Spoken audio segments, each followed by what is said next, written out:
Hello friends, स्वागत है आपका इस नई वीडियो में। मेरे सामने खड़ी है दो मोटरसाइकिल्स और दोनों एक ही जैसी लग रही है, लेकिन अंतर क्या है इसके बारे में हम बात करेंगे।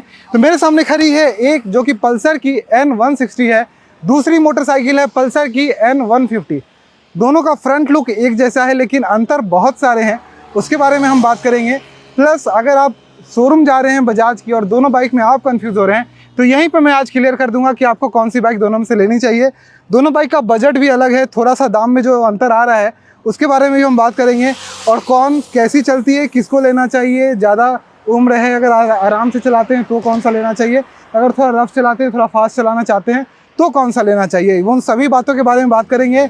चलिए इस बाइक को डिटेल में जानते हैं, डिटेल में कंपैरिजन देखते हैं। तो सबसे पहले स्टार्ट करते हैं हम N160 से। तो N160 में जो आपको प्रोजेक्टर हेडलाइट मिलता है उसका आप डिज़ाइन देखिए, जो DRLs मिलते हैं वो देखिए, काफ़ी अच्छी लगती है।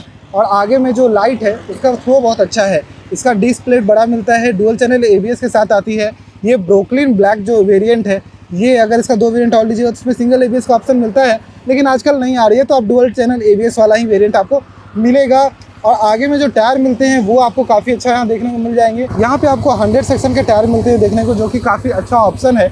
अगर इधर हम आ जाएंगे तो सेम चीज़ अगर देखने को मिलेगा, तो यहाँ पे भी सेम वही आपको सेटअप मिलता है प्रोजेक्टर वाला, जो कि LED में ऑप्शन में आएगा। और अगर नीचे हम देखेंगे तो यहाँ पे भी आपको जो अलॉय व्हील मिलेगा वो इसका डिज़ाइन रहेगा, लेकिन उसका डिज़ाइन में अंतर आएगा क्योंकि इसका डिज़ाइन वैसा है और इसका डिज़ाइन थोड़ा सा कम स्पोक्स है इसमें, तो ये थोड़ी सी हल्की भी होगी उससे। और ये 90 सेक्शन का टायर देता है, वो 100 सेक्शन का टायर देता है, तो ये चीज़ अंतर आएगा। उसके अलावा अगर हम देखेंगे तो यहाँ पे आपको डिस्क ब्रेक का ऑप्शन मिलता है, लेकिन सिंगल चैनल ABS मिलता है। और बाकी जो मडगार्ड का डिज़ाइन है वो सेम रखा गया है दोनों में ही, इसमें कोई खास अंतर यहाँ नहीं दिखाई देता है। हम इधर आ जाएंगे अगर साइड लुक पे, तो इसका साइड लुक से आगे तो बड़ा लगता है ये देखने में, लेकिन जैसे ही हम पीछे आते हैं ये थोड़ा छोटा लगने लगता है।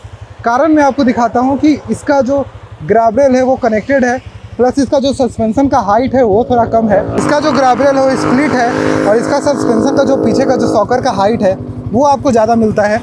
इसमें आपको 130 सेक्शन के टायर मिलते हैं। इसमें आपको dual channel ABS, double disc का ऑप्शन मिलता है, वाइडर रिम्स मिलते हैं। जो अलॉय व्हील है उसका भी चौड़ाई यहाँ पे आपको ज़्यादा मिलेगा देखने को। इसका जो ये चीज़ है वो थोड़ा स्पोर्टी लुक देता है, तो ये एक स्पोर्ट्स थीम के अनुसार जो है बनाया गया है, वो जो रिप्रेजेंटेशन है वो करता है।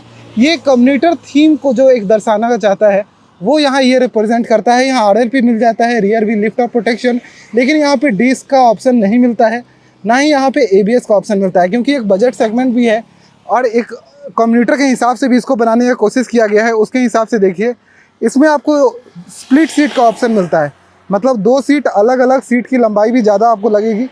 इसमें आपको सिंगल सीट मिलता है, सीट की लंबाई आपको थोड़ी कम लगेगी, लेकिन ये ज़्यादा कंफर्टेबल होता है फैमिली यूज़ के लिए। उसके आगे बढ़ेंगे तो जो इंस्ट्रूमेंट कंसोल है उसमें सेम चीज़ें रखी गई हैं, जैसे इसका भी इंस्ट्रूमेंट कंसोल आपको वो सेम मिलता है। Distance to empty, odometer, trip meter, average fuel economy, ये सारी चीज़ें दिखाती है। और इतना टैकोमीटर एनालॉग में मिलता है। जो बटन्स है, pass switch, high beam, low beam, indicator, horn, यहाँ पे आप देखिए जो इंजन की उसी स्टार्टर बटन, और एक मोबाइल चार्जिंग पोर्ट भी मिल जाता है, USB चार्जिंग पोर्ट। आपको 14 लीटर का फ्यूल टैंक है। ये सब चीज़ आपको यहाँ पे सेम देखने को मिलता है, लेकिन यहाँ पे सेम चीज़ हम देखेंगे तो इंस्ट्रूमेंट कंसोल तो सेम है, ये भी सेम है आपको, लेकिन यहाँ पे एक लाइट ऑन ऑफ का यानी प्रोजेक्टर ऑन ऑफ का स्विच मिल जाएगा, ये एक अंतर है। और एक मोबाइल चार्जिंग सॉकेट मिल जाता है। यहाँ पे जो टैंक मिलता है वो भी 14 लीटर का है, और इसका डिज़ाइन थोड़ा सा अच्छा लगता है। आगे का जो सॉकेट है वो भी यहाँ पे आपको थोड़ा सा ज़्यादा चौड़ा होगा, इसका वाइडनेस जो थिकनेस है वो ज़्यादा मिलेगा, इसका थिकनेस थोड़ा कम है।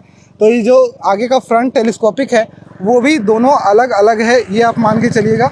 और जो इंजन है वो तो सच में अलग है, क्योंकि ये लगभग 16 PS का पावर बनाती है, 160 cc का इंजन, और 14.65 न्यूटन मीटर का टॉर्क बनाती है, 5 गियर लेके चलती है। यहाँ पे जब हम आएंगे तो यहाँ पे 14.5 PS का ये पावर बनाती है, 13.5 न्यूटन मीटर का टॉर्क बनाती है, 5 गियर ये भी लेके चलती है। लेकिन 14.5 PS और 16 PS, 13.5 न्यूटन मीटर टॉर्क और 14.65 न्यूटन मीटर टॉर्क, ये सभी चीज़ें जो है काफ़ी अंतर करती है। तो इसकी टॉप स्पीड ज़्यादा होगी, इसका स्मूथनेस ज़्यादा होगा in comparison to this bike.